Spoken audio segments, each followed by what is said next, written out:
we are live with Alexis and Paul Galan. Hello, welcome Moishe House residents, hosts, PLR facilitators to a new session of Near, Far, Wherever You Are with the Holocaust survivor, Paul Galan.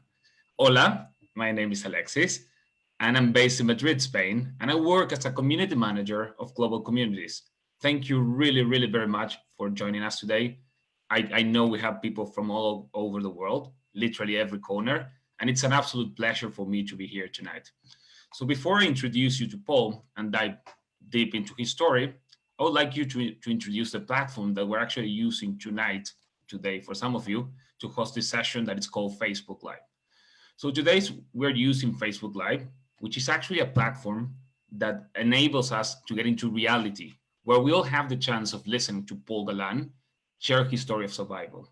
Although we know for obvious reasons we cannot physically be together to hear him, this Facebook Live platform enables us to connect from everywhere and give us all the opportunity to be together no matter where we are. Now, how does this work? This is pretty easy, trust me, and very intuitive.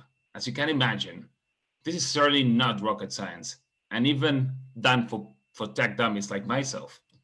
So Facebook Live gives you the opportunity to start a video conference and share with all of your friends, either if you are on mobile or computer.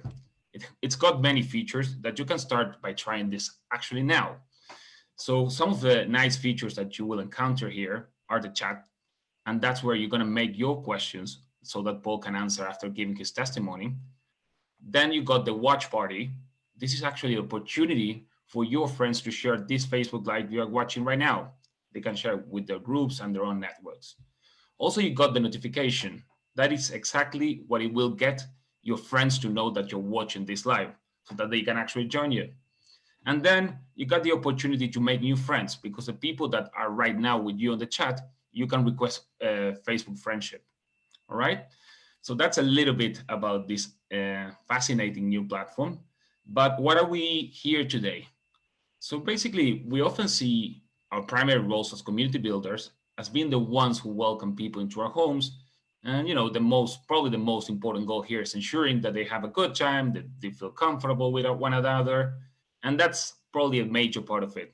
However, it's also super important that people get the chance of talking about life's most challenging topics.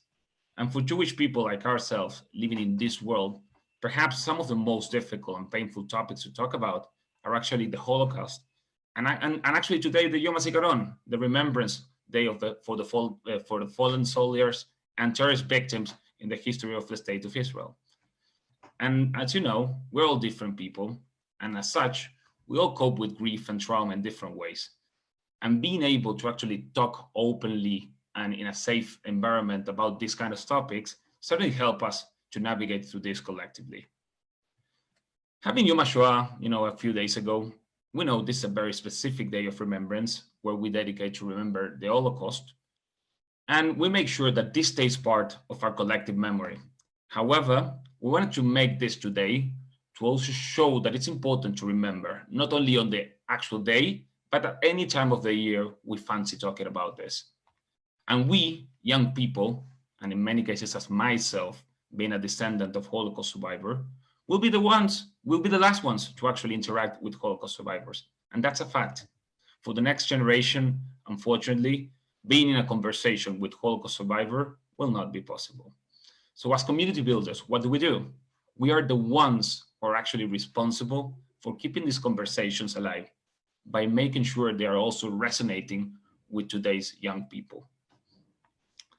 That said, today we're fortunate to be doing exactly what I was talking about, and getting to hear Paul firsthand and having this luxury of him sharing his own story. So let me introduce briefly Paul. So Paul Galan is a native of the former Czechoslovakia. He and his family were fortunate to survive the Holocaust through a series of unusual circumstances and, of course, a great deal of good luck. Mr. Galan immigrated to the United States as a teenager with his parents in 1951. He had spent all his working career in New York's film industry as director of documentary television programs. On his retirement in 2006, he decided to put his skills as a communicator towards disseminating the memory and the legacy of Holocaust by sharing his own story of survival during that dark period in history with students as well as adult audiences. So before Paul starts, I'd like to remind you all that you'll have the opportunity to ask him directly the questions that you have in mind. But for doing such, I please request you to type on the comment box so we can read this out loud once he's done with his testimonial. So please make sure to keep your questions coming along. And yeah, without further ado, now it's Paul's turn. So please, Paul, if you can share a bit firstly about how your life was like before the war outbreak, and then share how your life changed after that. Thank you. Hello, everyone. It's nice to be here. I wish I could see you all, but I'm only looking at Alexis, which is fine. He's a good-looking, nice person, and it's my pleasure. It's a new experience for me to be telling my story on this medium. I usually sit before a live audience or a group of students or whatever the case might be. But let me get right to it because time is of an essence and my time is limited. In fact, I'm taking my watch off just so I can track myself. As Alexis said, I grew up in what was Czechoslovakia, in the Slovakia part, Eastern Slovakia, living in a city of about 25,000 people, of which 5,000 were Jews. So we had a wonderful community. I had a wonderful family consisting of my parents, my father Aaron, my mother Serena, and twin sisters Susan and Eva. Susan and Eva were about almost 9 years older than I. We had a wonderful family. We had a good life. We had an extended family, which was really wonderful for family gatherings and visiting my grandfather's home and just dropping in at times, wondering what my aunt was baking that day because she was living with my grandfather. And it was lots of friends. It was really a wonderful, charming life. Things started to change in 1939, 1940, when Hitler made his pact with Chamberlain regarding the Sudetenland, which was part of Slovakia, and he was allowed to annex the Sudetenland, and he took the occasion and the opportunity to really occupy all of Czechoslovakia for all intents and purposes. And what he did was he divided Czechoslovakia into two parts, the Czech or Bohemia, if you will, and the Slovak part. It was called Slovenska Republika. It was not a republic by any means, because the government, as soon as Hitler gained control, became a pro-Nazi government, which was totally occupied by people who were Hitler's puppets, and also one of the major requirements was that they all be anti-Semites, just like Hitler was, because our life changed almost from the very beginning of the establishment of the Slovak Republic, if you will. There was always anti-Semitism in that part of the world for centuries, but it was never as overt because Czechoslovakia was a democratic republic. So anti-Semitism was illegal, but all of a sudden it became legal, and it affected our lives severely. At first, we could only guess at how it would affect our lives. The reality didn't dawn until a few years later. It was a gradual process. of embarrassing the Jews, of shaming the Jews, of blaming them for all the problems, all the issues that ever existed there. But let me begin from 1941, where by which time many new edicts have been passed pertaining to the Jewish population of Slovakia. It involved restrictions of our lives, of our lifestyles.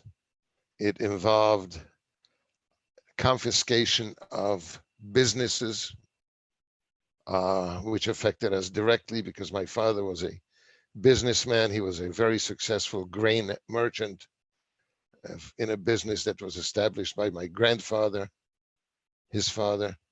So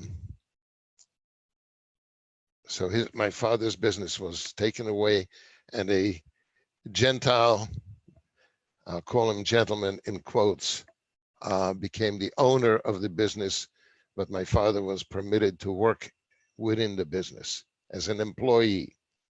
My mother was very involved in the Jewish social circles.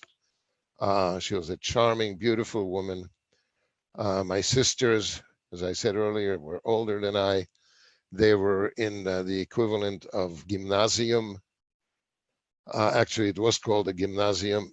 They and all Jewish students were expelled from the public schools. And that was the year that I started first grade.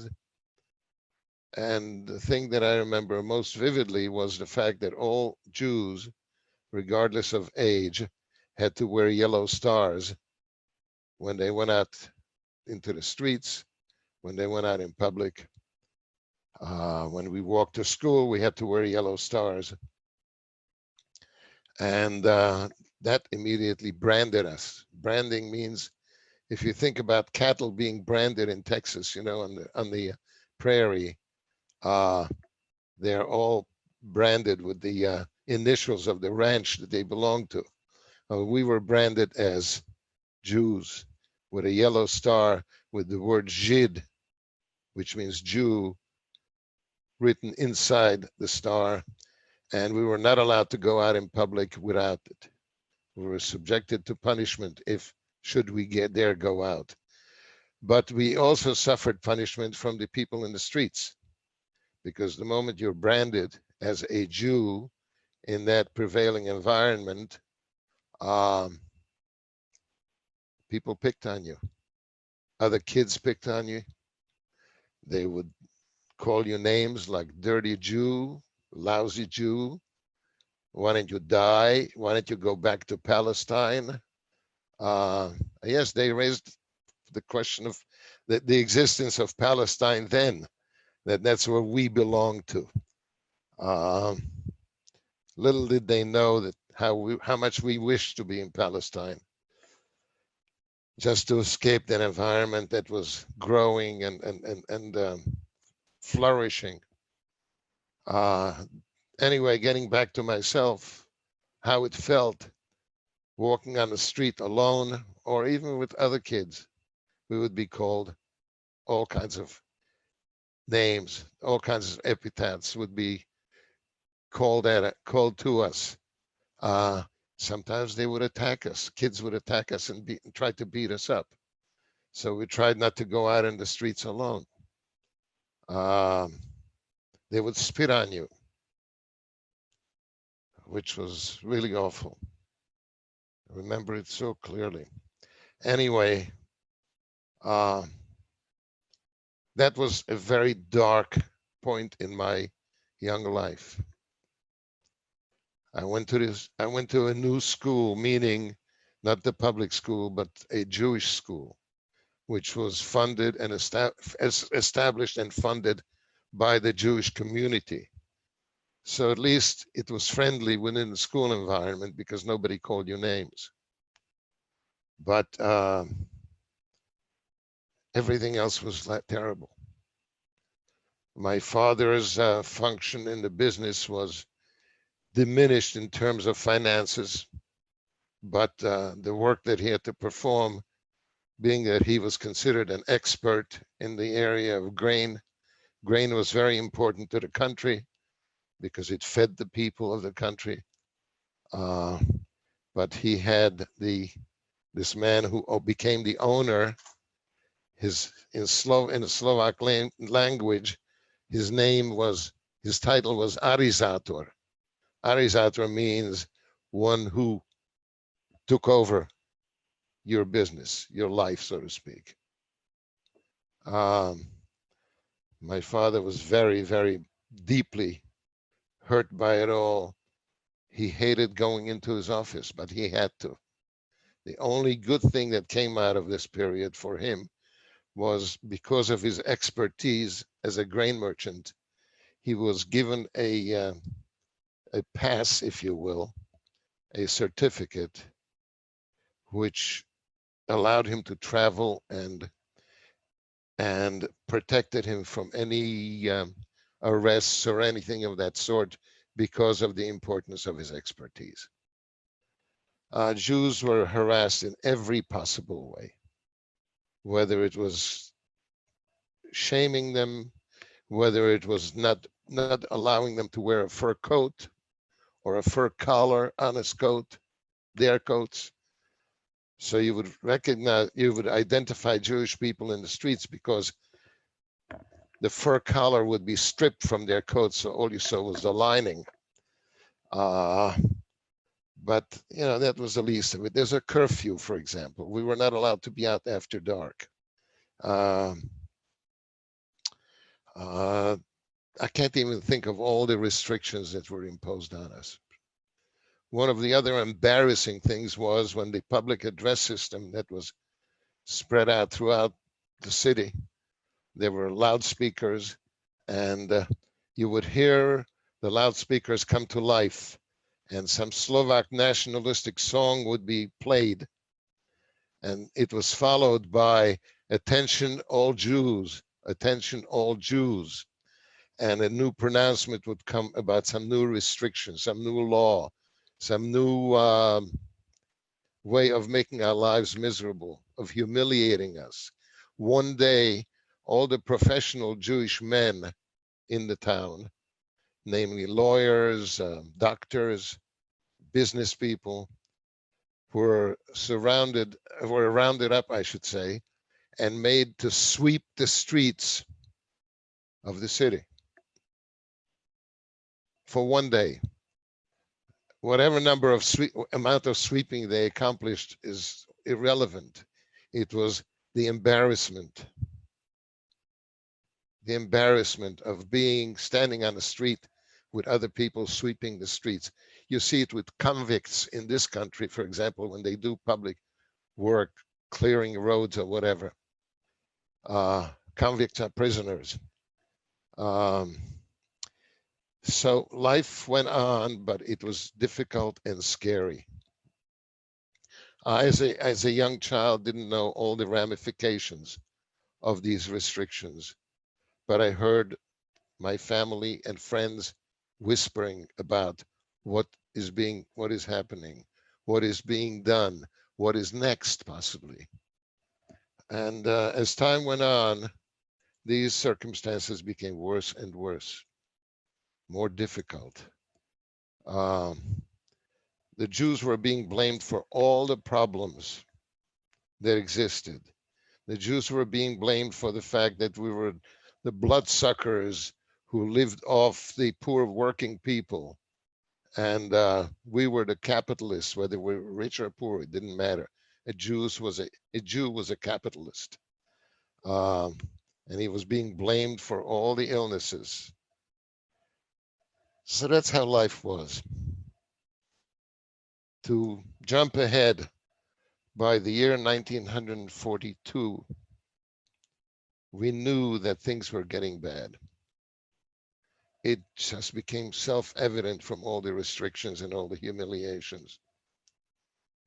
And then suddenly there was an announcement that young people were going to be sent away to another part of Europe to perform hard labor. And the way they categorized it, first it was young men 18 and older who were rounded up. I'll jump right to it. They were rounded up by the special police that the government had created, whose sole function was to deal with the Jewish population.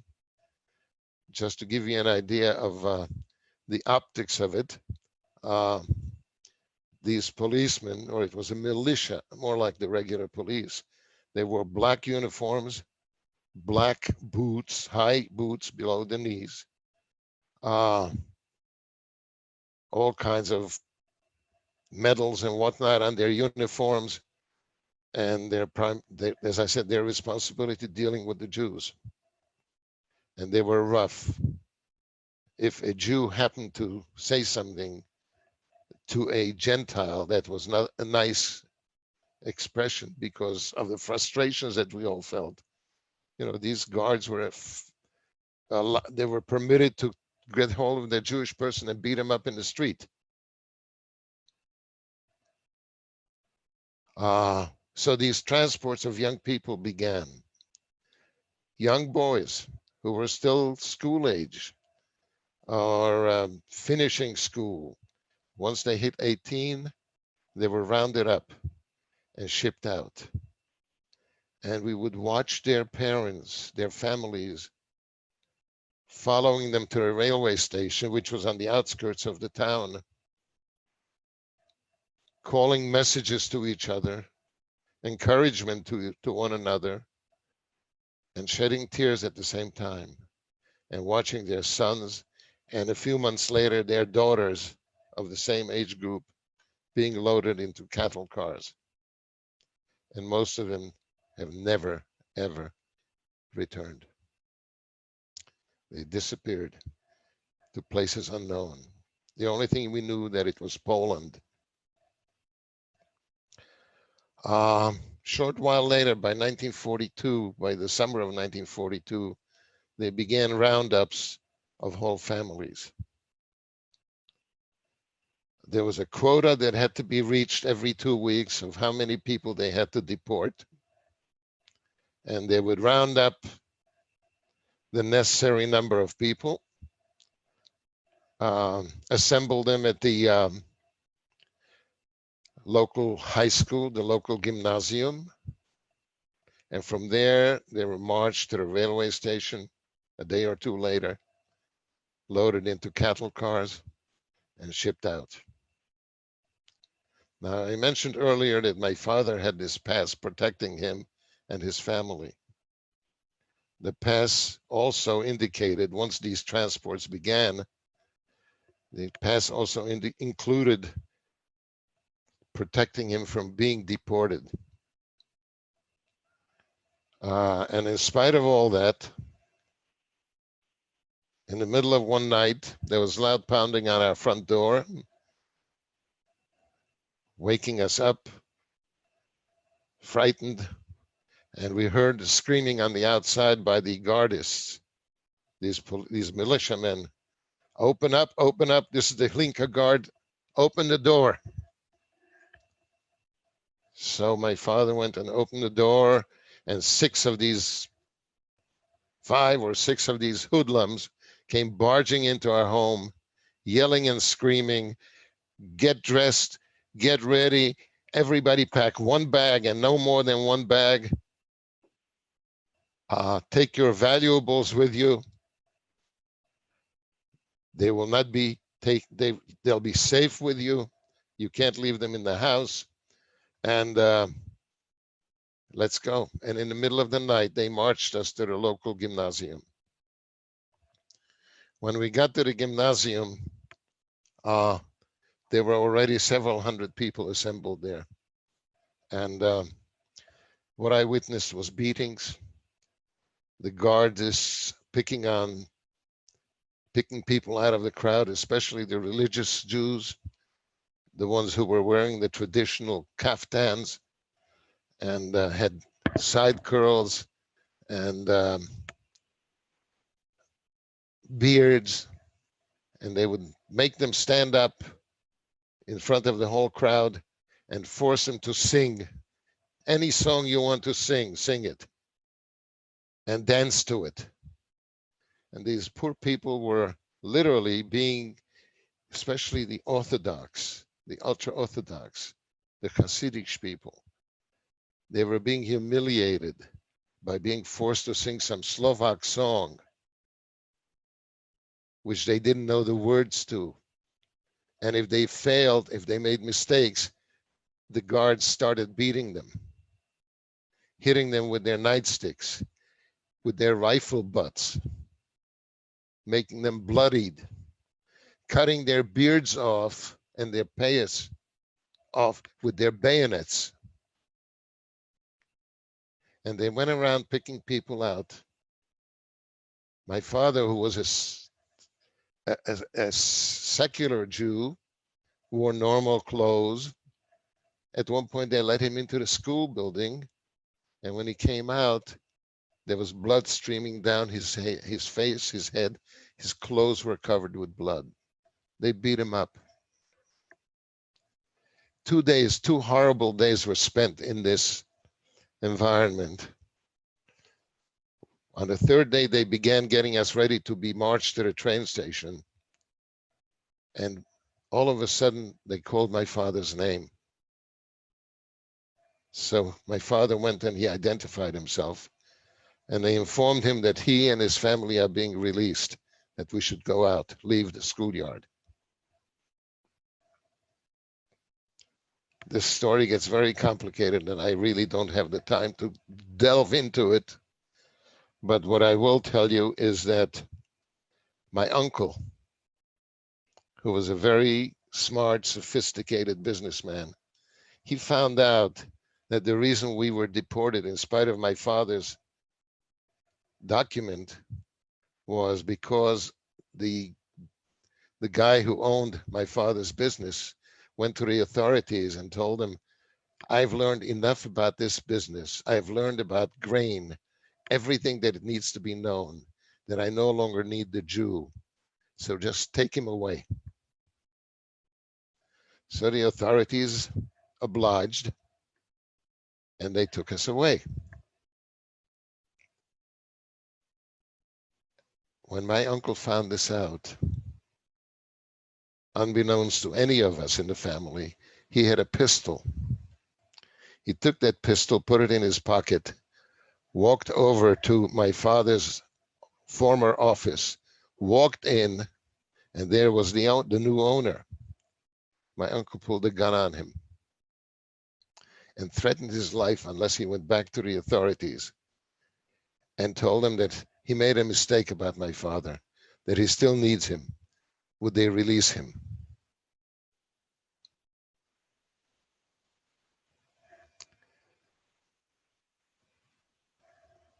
So at gunpoint, with his hand in the pocket, my uncle walked with this guy to the government building in town, waited for him outside, saying to him, if you don't come out with a document releasing my brother-in-law and his family, I will kill you and I'll shoot myself.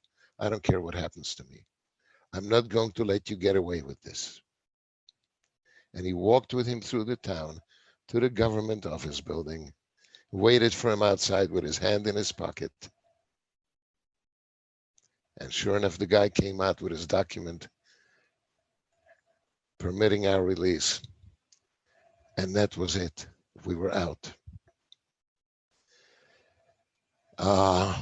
Getting home, I won't get into, because the only thing I can tell you is by the time we came back home, our apartment was looted. Most of our belongings were either broken or stolen. But we were happy to be out of the transport. So then the question became, what happens now? Do we trust anybody anymore? How are we going to save our lives? My father, who was a very industrious man and knew a lot of people on both sides of this situation, Jews and non-Jews, lawyers, government officials, nothing. He tried talking to the ones he trusted, and there was no solution. The only solution my father found was to approach a Lutheran minister whom he knew, he was friends with, and asked him to provide us with forged baptismal certificates stating that we had converted to Christianity. Well, it wasn't that simple either, because he had to get permission from higher authorities in the church to do that, and they wouldn't give him permission to do it. However, he suggested that we actually go through the baptism and get our certificates, and we'll be safe. I still have my baptismal certificates with the name Pavel, which was my name in Slovak, Pavel, and our family name was Grünfeld. We changed our family name after the war from Grünfeld to Galan. So we agreed that we have no other choice but to be baptized. And we went through the process of baptism. We started attending church. We lived our lives as Christians. We had our first Christmas in our home. There was a funny moment there because my sisters and my mother created all the decorations for the Christmas tree, including a beautiful silver star, which was put on the top of the Christmas tree. And when our neighbors came into the house to celebrate Christmas with us, they were wondering what kind of a star that was, because it didn't look familiar to them. It so happens that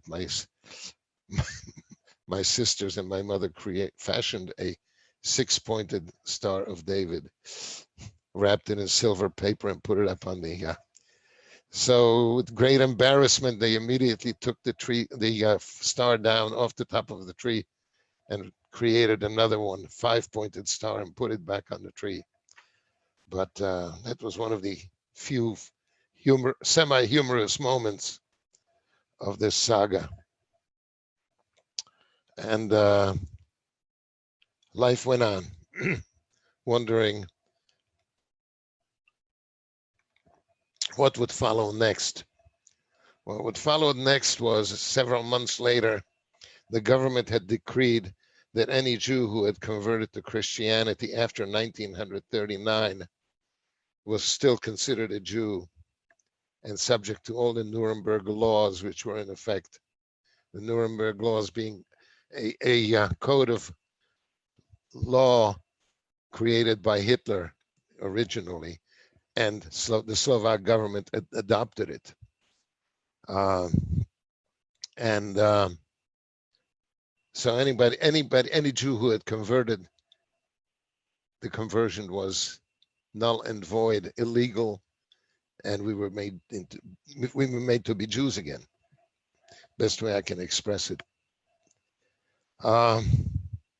Shortly after that, when we returned to our Jewish ways, the police showed up at our home one day and announced to us that we are being taken to a labor camp in Slovakia.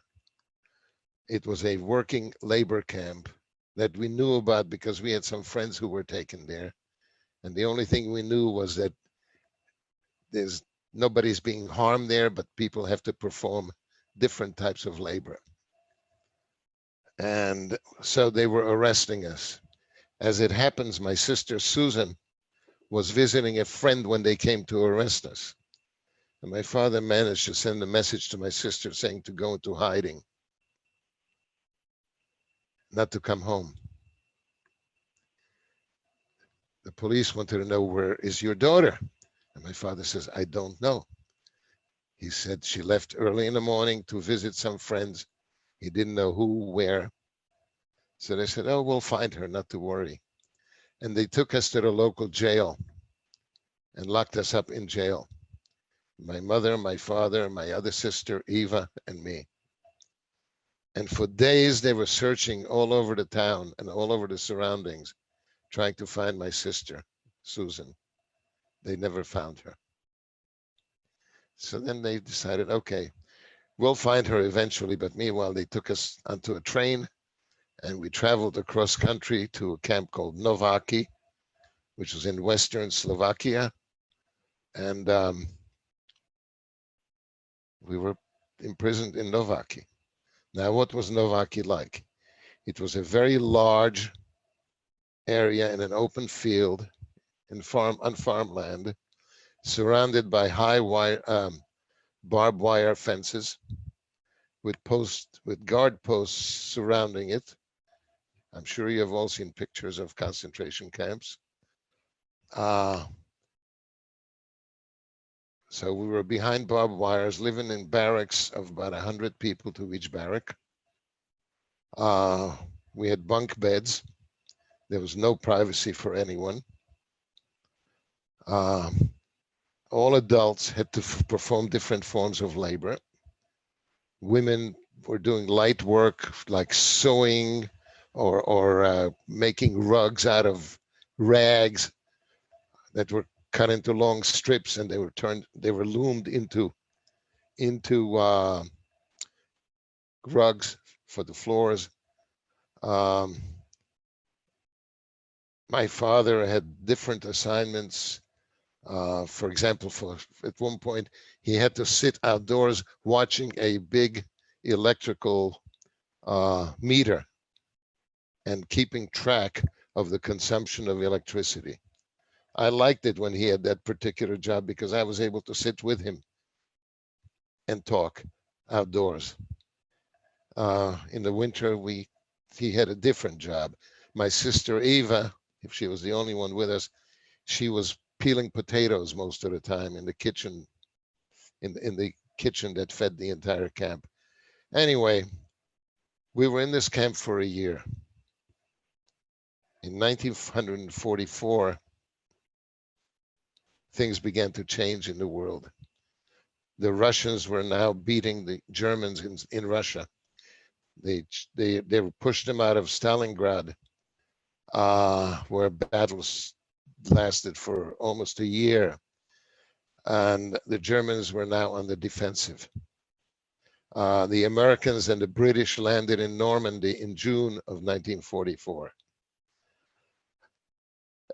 It seemed to us, from the news bits that we were able to receive, some people had hidden radios in their bunks. So we knew the world news. It was always spread out through word of mouth. So these events gave us hope that the war might end soon. We also heard rumors that the Allies were dropping parachutists into the country during the nights with weapons. And one day we woke up to the fact that there was an uprising in Slovakia. It was called the Great Partisan Uprising, because the people who were being parachuted in were able to recruit other people to join the resistance, and they began fighting the Slovak army, which was not a big army, but big enough to put up a fight with the resistance. In the meantime, Germany decided to send in 50,000 well-armed troops into Slovakia to crush the uprising. But in the meantime, the resistance liberated our camp. They actually took over the camp with weapons that were smuggled in, arrested all the guards, and we were free to leave the camp. Question was, where did we go? I don't know if there are any people in the audience who were Slovaks, from Slovakia originally, but we ended up going to a city called Banská Bystrica, which became the capital of the new democratic Slovakia, which is what it was named by the resistance. So we settled down in a one-bedroom apartment, all of us, in Banska Bystrica. Okay. And that didn't last long because the Germans took over Banska Bystrica in a very short time, and we went running into the mountains. We were running into the mountains. We found refuge in a mountain village, in a peasant home, if you will. We had forged documents stating that we were Christians. My father managed to have some money with him. He was able to pay people off. So they put us up. They provided us with shelter. The Germans,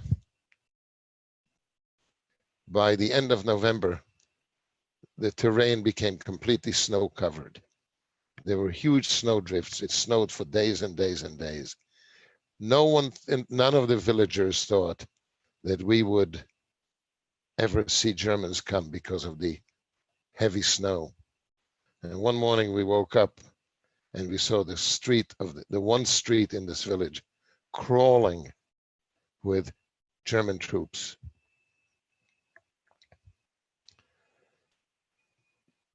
Obviously, we were frightened. Germans came into the house we were in. We found refuge in one of the village houses. I know I'm jumping around. Forgive me, but time is starting to run out here. 3 German soldiers came into the house that first night and were looking for a place to sleep. My father and I shared one bed, and my mother had a narrower bed right next to us. These Germans who came into the village and into the house were looking for a place to sleep, as I mentioned. And one of them was an officer, and he picked the bed that my father and I would sleep in. So the 3 of us had to go and try and fit into a very narrow cot that my mother had. So this German saw me and my parents trying to get into a narrow bed. They had no idea we were Jews.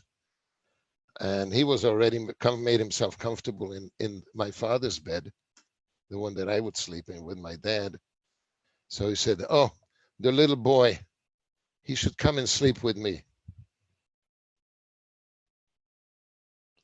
So my parents were saying, "No, we can manage, we can manage." "No, let the little boy, the kleine Boer soll mit mir schlafen." And he insisted. Now, it was a very frightening thing that he might possibly accidentally discover during the night that I was Jewish because I was circumcised. But he insisted, so my mother dressed me up in 2 pairs of long johns, as if that would protect me. And I went and I got into bed next to the German, who luckily fell asleep right away. And I turned my back to him and reached out to my mother, who was in the bed right near me. And she took my hand and held my hand all night long, never letting me go to sleep. My parents never went to sleep that night until the morning, when there was everybody else, the whole household slept in the same room. And the Germans got up, they woke up, they got dressed, and they even said, "Danke schön," thank you, and they left. The Germans were in the village for a week. The last night that they were there, we didn't notice that this was the last night for them. But in the middle of the night, there was pounding on the front door. And the farmer went and opened the door, and there stood an SS officer, shining his flashlight into the farmer's face. He pushed him aside. He walked into the house, straight into the room where everybody was in bed, wide awake. And the German went from one person to the next, shining the flashlight in their faces. Finally came to my mother. He sat down on the edge of her cot and he said to her, I know you can understand me because you're a Jew and all Jews speak German. But I came to warn you that we are leaving here in the morning. The whole German contingent is leaving, but there'll be others coming back.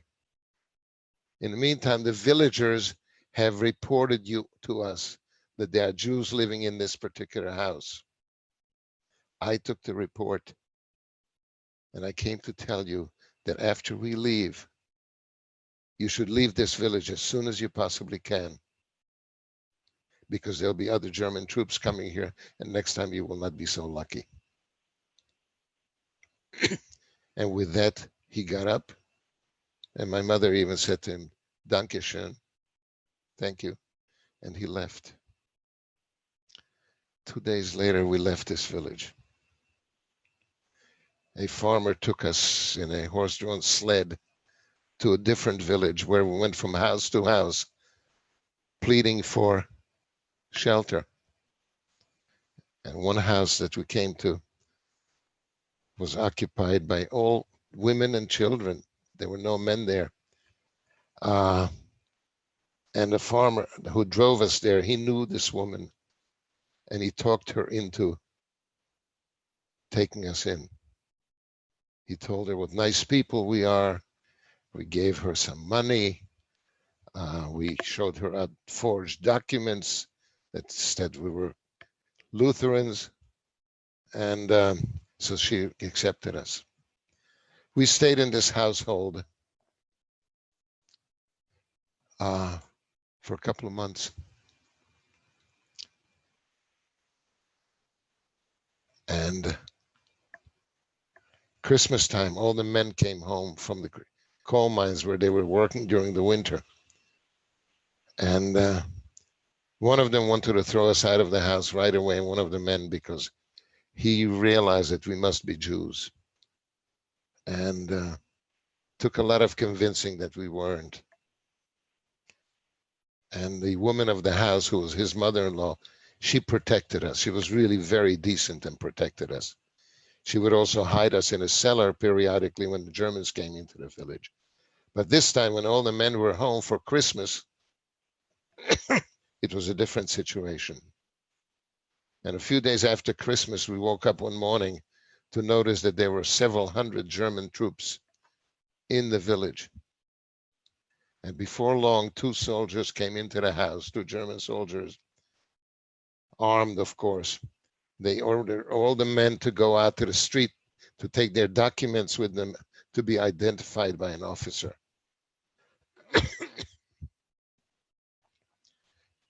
So all the men, including my father, they had to get their coats on, take their papers with them, and go out to the street.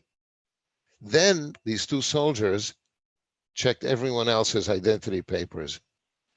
And when they got to my mother and me, they looked us right in the eyes. They looked at our documents with the photographs, and they said to us, "Kommen Sie mit, you're coming with us." At which point I turned to my mother and I whispered to her, "We are dead now, we are finished." I was 9 years old, going on to 10. And my mother said, Paul, don't lose faith, just be calm. And they let us out into the soldiers led us out into the school, into the farmyard with their guns pointing at us. And as we approached the gate, which led into the street, suddenly one of the Germans turned around. He stood in front of us and he said, "Go back, go back, go back. Schnell, schnell, zurückgehen." So we were bewildered for a moment. He says, "Go back quickly." So my mother and I literally ran into the house. The 2 soldiers left. A short while later, the men returned. My father was not with them. I asked, "Where's my father?" So this young guy, the one who was giving us a hard time about being Jews, He said, your father. The officer took one look at him. He says, Jude, Jew. They let him away. So you are Jews. You should not be in this house. I don't want you here. I want you to get out of this house. And I began to cry, and I began to plead with him that we are not Jews, that the German made a mistake. They took my father away. Who knows what happened to him? And finally, the woman of the house told him to leave us alone. And he did, finally. And my mother and I were just totally, I mean, it was, losing my father was the worst possible thing that could have happened to us.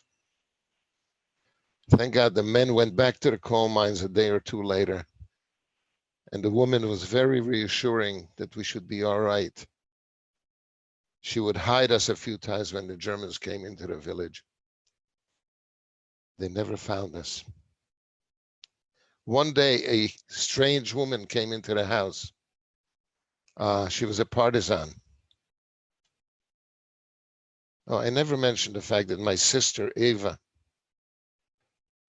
got lost in the forest when we were first escaping, and we lost her. We didn't know where she was, whether she was alive or not. Anyway, this partisan, very friendly, carrying a machine gun, it was impressive, asked my mother whether by any chance her name is Serena. And my mother said, yes. And she said, and which is your son, Paul? So I said, I'm Paul. And she said, your sister, Eva, sends you her greetings. She's up in the mountains with us. We found her lost in the forest and we rescued her. And she's been with us ever since September. So now that I know that I found you, I will have good news for your daughter, and I will come and visit you quite often and warn you if there are Germans coming into the village so you could hide. And this went on. Okay. Long story. I must tell this final story. Sorry. Go ahead. Yes. Time is yeah. This woman, this partisan came in one day and she said, you must leave the village. Germans are desperate. They are losing the war and they are coming to the villages looking for Jews. And if they find anyone, they kill them. They shoot them on the spot. You have to get out of this village.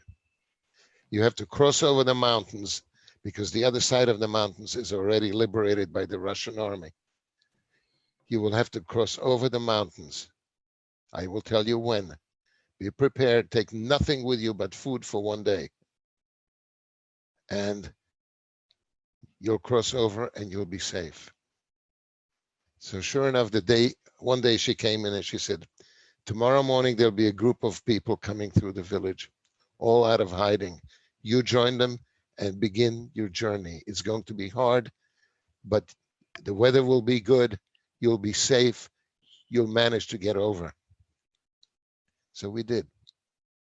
We didn't get over so quickly, but we began our trek up the mountain. It was a beautiful sunny day. The mountains were very high and very beautiful to see because of all the snow that covered them.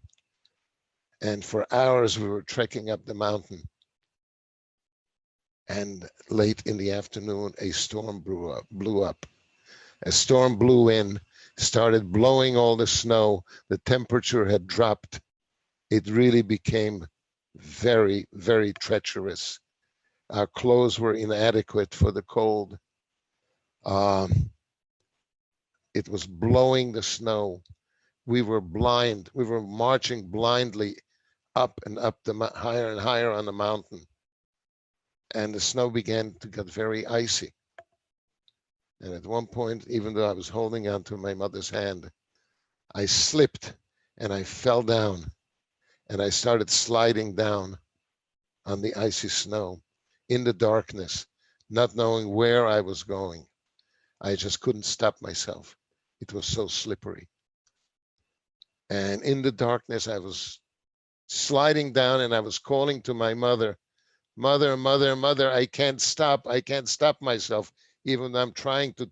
I was digging my hands into the snow, and the snow would let go, and I just kept sliding down in the darkness, and finally I landed on some kind of a plateau, and I was calling to my mother, and she called back to me. She said, stay where you are, keep calling to me, I will find you.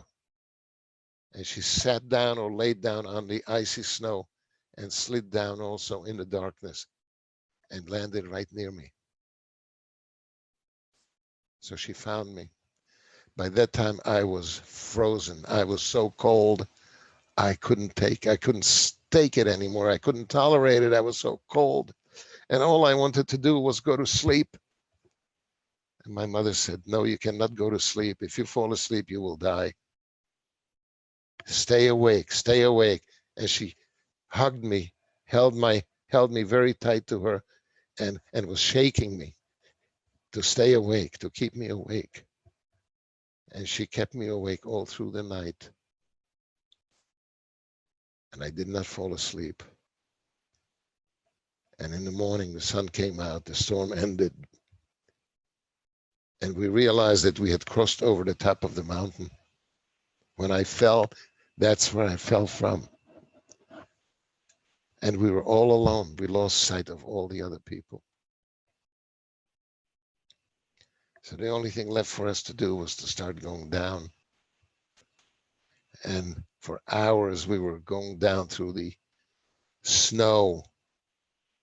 We came upon the body of one of the men from our group who was frozen to death. And finally, towards evening, we walked into the forest down below, and we saw smoke rising from among the trees at one point. So we headed in the direction of the smoke and came to a group of 3 log cabins, wooden cabins. And there were some horses, saddled horses, tied up outside. And we saw the smoke rising from the chimney of this cabin. We didn't know who would be in there. We were afraid to approach the cabin, but we had no choice.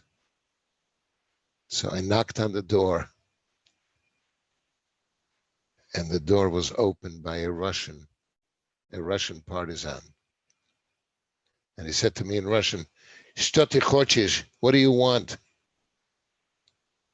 Now, the Slovak language and Russian language, there's similarities, so we could understand each other. And I said to him that we just escaped the Germans from the other side of the mountains. We crossed over, and we were caught in a blizzard. Could they please provide us with some food and heat? So he said, come on in. And we walked into this cabin. There were a number of other Russians there. There was a stove burning.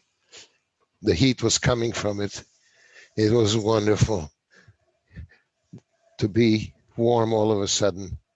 And we shed all our frozen clothes, and they fed us, and they gave us blankets. And we laid down on the floor on the blankets, and we slept into the next day. And they kept us there for 2 days. They gave us food for the road, and we left them. And we found our way home to our hometown. It took us a week to get home. And as we were walking through the town, wondering, where are we going? We don't have a home. We don't know what to do. We heard somebody calling our names, our first names. Serena, Polly, Pavel. It was a friend of ours, a Jewish friend of ours, looking out his window. The town was liberated in November. This was March. And this family was hiding in the village somewhere. So they returned home. So this gentleman came running out of the house, hugging us, kissing us. He says, you have to come in. You're staying with us. We'll take care of you.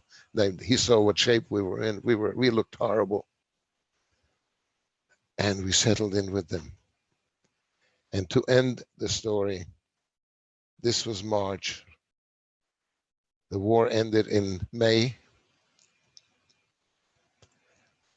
By the end of May, people started returning to the town from the concentration camps. And someone came, recognized us and said, "Your father is alive. I saw him in Buchenwald," which was one of the concentration camps liberated by the Americans. "He's alive. He should be home soon." And a few nights later, banging on the door, was my father. 2 months later, my sister Susan, who we haven't seen for almost 2 years now, she returned with one of my aunts. She was captured by the Nazis in Bratislava in Slovakia, taken to Auschwitz. She spent 3 months in Auschwitz. Then she was sent to another camp as a laborer, as a slave laborer, and then ended up in Bergen-Belsen. And she came home with one of my aunts. They found each other in Bergen-Belsen, and they came home together. So my immediate family and one aunt survived. We lost many members of the family.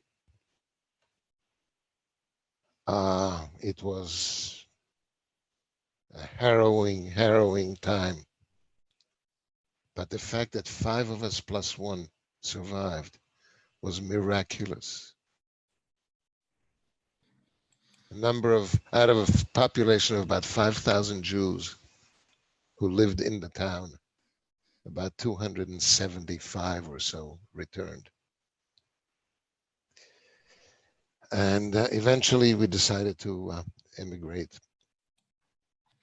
That's a story unto itself, and I'm going to end it there saying that thank God we made it to America. I came here in 1951. I was 16 years old. I went to school. My parents took on work that was beneath what they used to do, but they didn't care because they were free. My father used to say, "God bless America, we are alive." And the entire family became reunited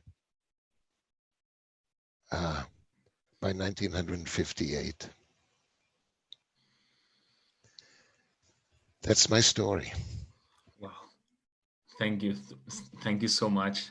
I'm sorry I ran over. No, it's amazing, and I don't cease to amaze. Every time I listen to you, I find out more details, which make this more of a real and miraculous story. So I really appreciate you taking your time to go through all of your life, and really thank you so much. But we won't release you yet. We have at least time for two questions. All right. So one of those questions has actually to do with the aftermath of the war and your new life in the States. It's a question from Hannah from Moishe House, Rio de Janeiro, Brazil. And basically she's asking you, how did you rebuild your life after the Shoah? And what can we learn from that? In other words, what is your message of hope and love for others at this critical moment that we're going through? Well, I've never lost hope. I've never lost hope, and I'm still an optimist. But one of the reasons that I'm here talking about telling this story is because I really believe very firmly that everyone has to know the truth. Everyone has to know that there was a Holocaust. Everyone has to know that 6 million people were indeed slaughtered, and many others who were non-Jews. It was one of the most horrible times in history. The expression "never again," which is a slogan arising from the Holocaust, from the survival, never again is only as good, as strong, as meaningful as the decision of what we're going to do about it and what we are doing about it, to make sure that never again will such a thing happen. Unfortunately, we're seeing an awful lot of changes in the world, a lot of autocracies, a lot of little petty dictators. Even what's happening in this country right now is of great concern. A great concern that it shouldn't happen again.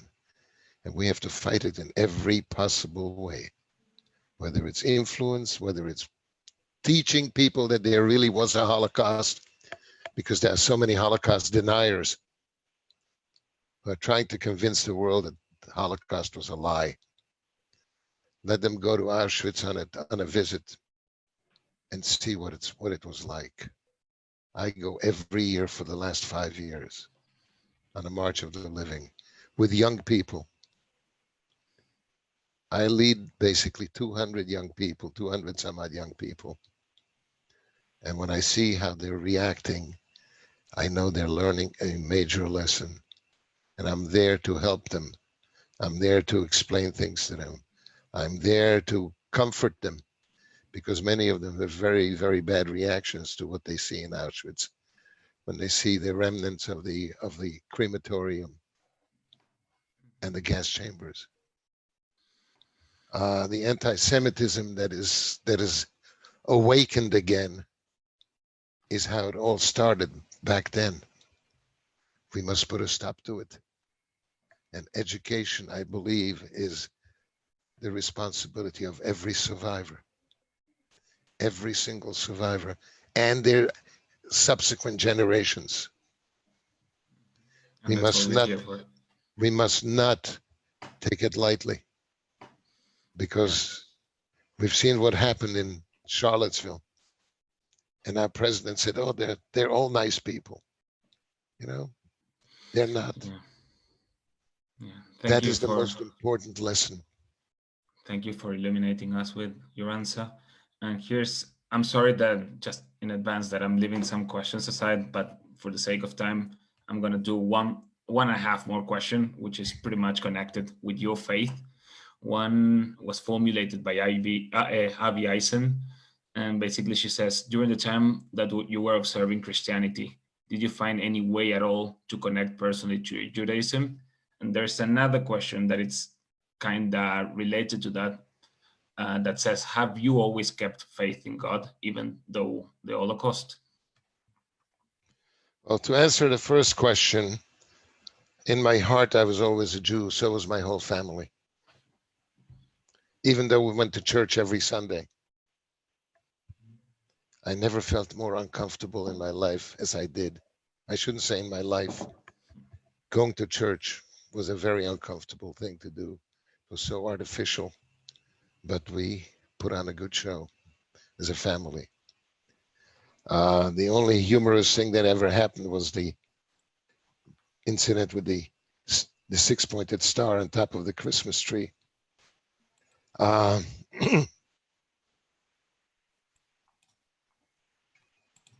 never lost faith in who I am. I'm not a religious person, although I do go to synagogue periodically because of the sense of community that the synagogue provides me with.